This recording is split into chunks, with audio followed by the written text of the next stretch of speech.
to their homes in Oregon, and they're not here, which is a detriment to them. They had as much a right to be here as she did. Welcome back to the channel Courtroom Fanatics. Today's case is a masterclass in defiance. Our defendant, a self-proclaimed sovereign citizen who believes the law simply doesn't apply to her. From the moment she enters the courtroom, she interrupts the judge, rejects the court's authority, and even tries to shout down the charges. But the real twist is how calmly, almost surgically, Judge, name omitted, dismantles every outburst. Stick around as we watch her outrageous behavior escalate from verbal sparring to full restraint in the middle of sentencing. By the end, the judge delivers a sentence so ironclad that not even her endless objections can dent it. So is here. Mr. Wagner, are you appearing before the state? Yes. This is the time set for sentencing. Good. Excuse me, how you doing? No, I'm talking now. Okay. Listen to me. Is your true name and your complete name Shayna Marie Blackshire? The court lacked jurisdiction over the subject matter. What is your date of birth? The court lacked jurisdiction over the subject matter. The court will accept the court, based upon a verdict by the guilty in this case. The court lacked jurisdiction over personal addiction. As a result of a jury trial, the court finds the defendant is guilty in CR 22209. Count 1, unlawful flight from a law enforcement vehicle, a Class 5 felony. This is in violation of ARS 28624C. Y'all cannot force me to get sentenced. Yes, I can. ARS 28622, ARS 28622.01, A1, 28624C, 283001, 283304, 283305, 283315, 13701, 702, and 801. The date of the offense was on or about February 5th, 2022. The offense is non-dangerous, and I'm finding it non-repetitive for reasons I'll state on the record. Count 3, that she is guilty of count 3, criminal damage, a Class 1 misdemeanor. It's in violation of ARS 13-1602A1, 13-1601,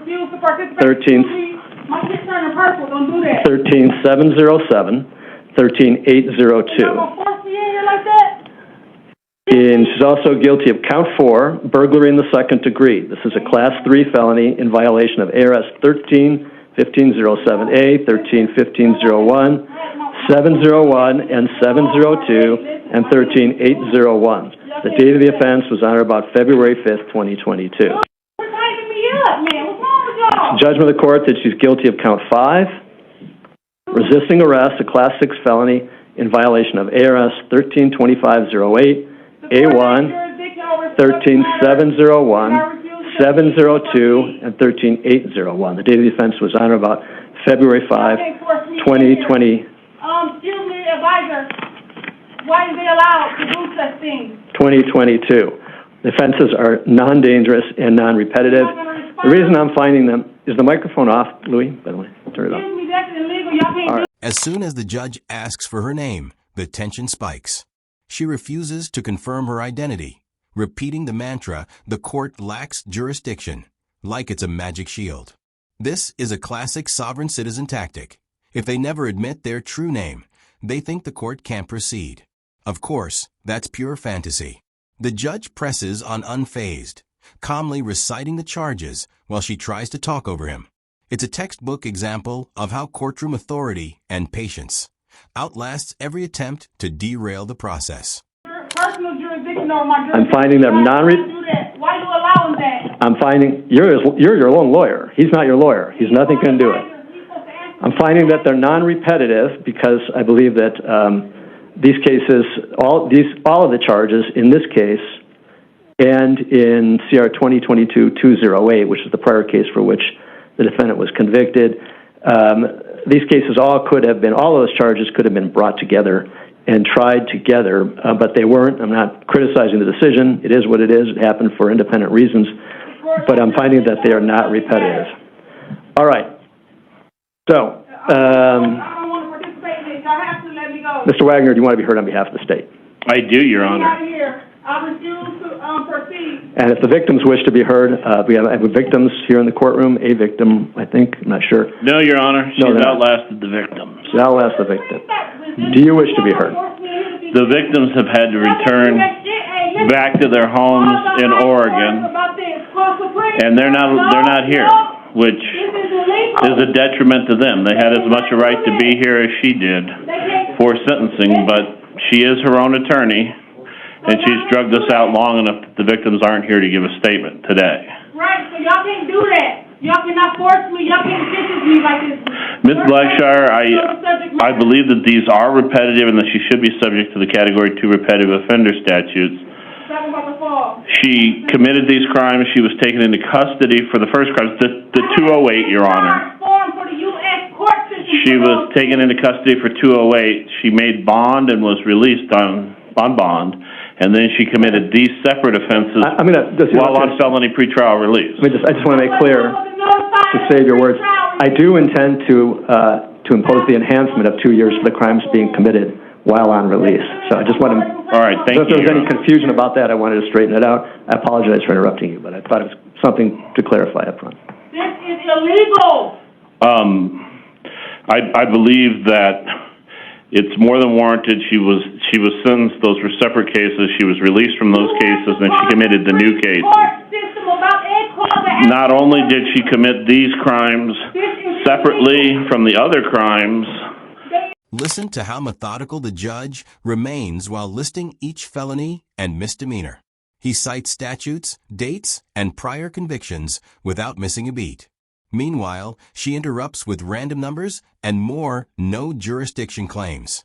This contrast is striking. The quiet force of legal procedure versus the chaotic noise of someone convinced the rules don't apply. It's almost like watching two different worlds collide. The legal system versus pure denial. These crimes significantly, especially the burglary, I believe substantially affected the victim. The victim, the owner of the property at Morningstar Ranch. Yes, she was burglarized before. No real property was taken from there. As you heard, you sat through both trials. But in this case, in this burglary here, count... Let me out of here. I don't have to proceed with this. Move. I don't have to. Count 4, Your Honor. Let me out now. The defendant confronted the victim at her home and has substantially affected the way the victim feels about her safety and security at the home, which I think is very important, Your Honor, to acknowledge that. I'm sorry. I'm getting... What's that? Are you going to allow No, I'm talking to you. Why are you taking her up? No. You're not? Okay. But I don't want to be in here. Stay in. To leave. Oh, you're bringing the chair in. Okay, that's fine. I apologize, Mr. No. That's fine, Your Honor. I was getting signals from the defense. That's fine. I also would point out to the court that the unlawful flight from law enforcement... I stand by. Apparently they're going to restrain her and bring her back in.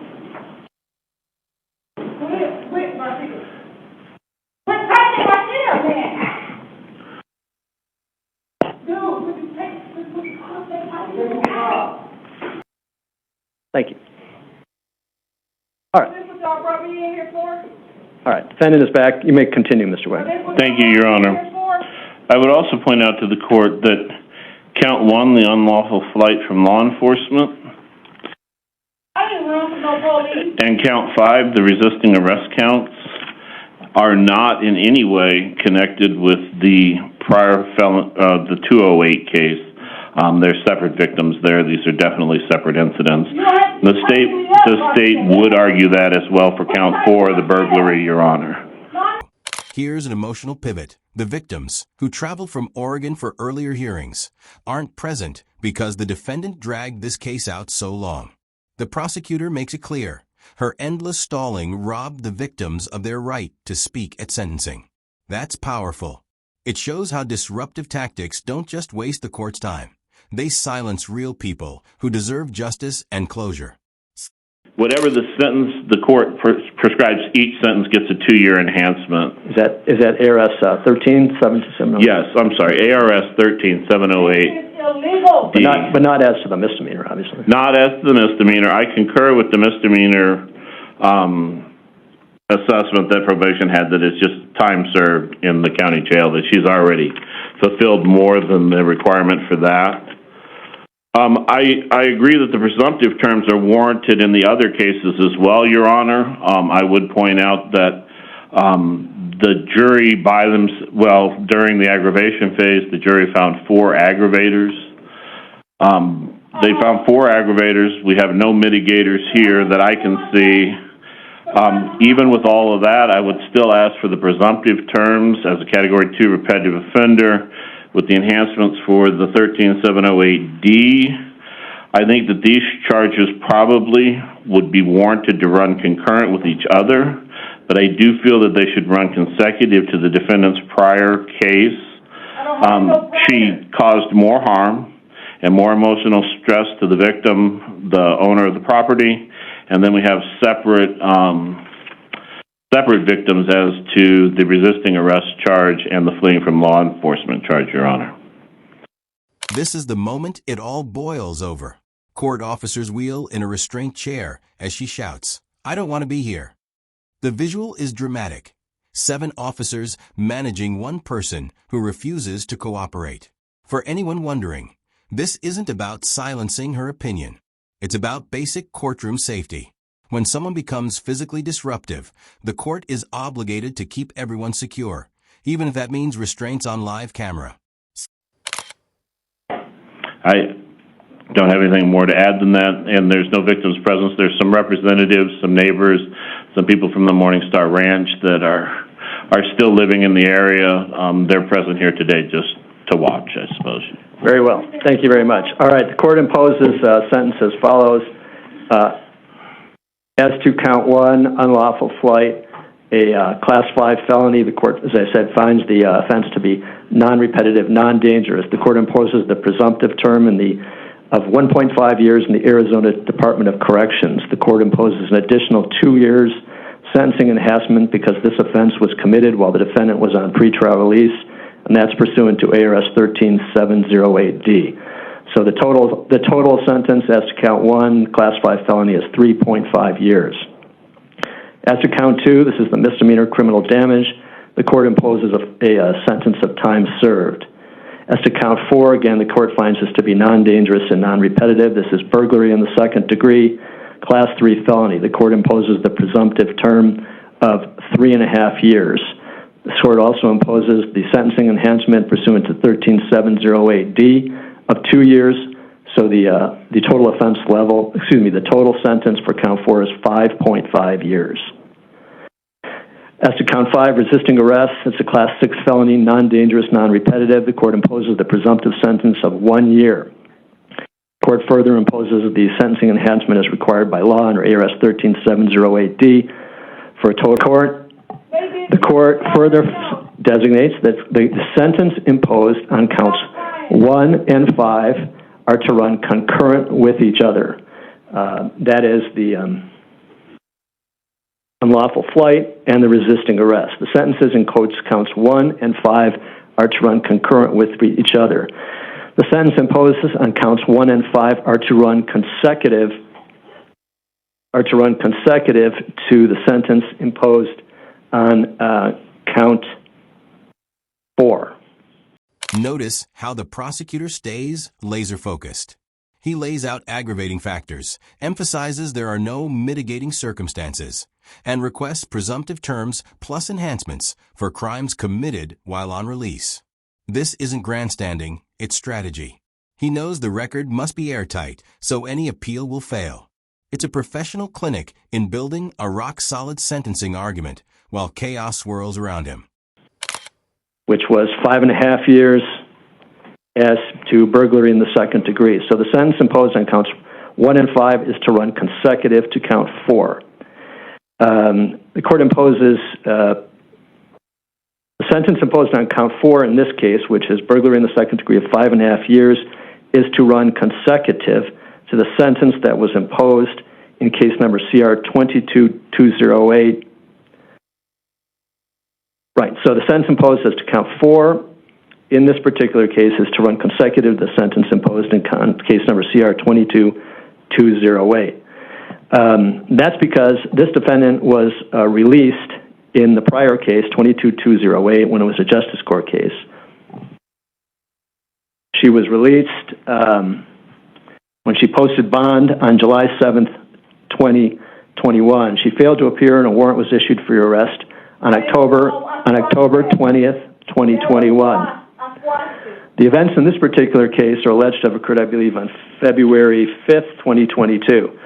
So the events that happened at the Morningstar Ranch that were the subject of 22-208, do you wish to have an attorney appointed to represent you on the appeal? If you cannot afford to pay one, the court will pay the costs of an attorney to represent you on appeal.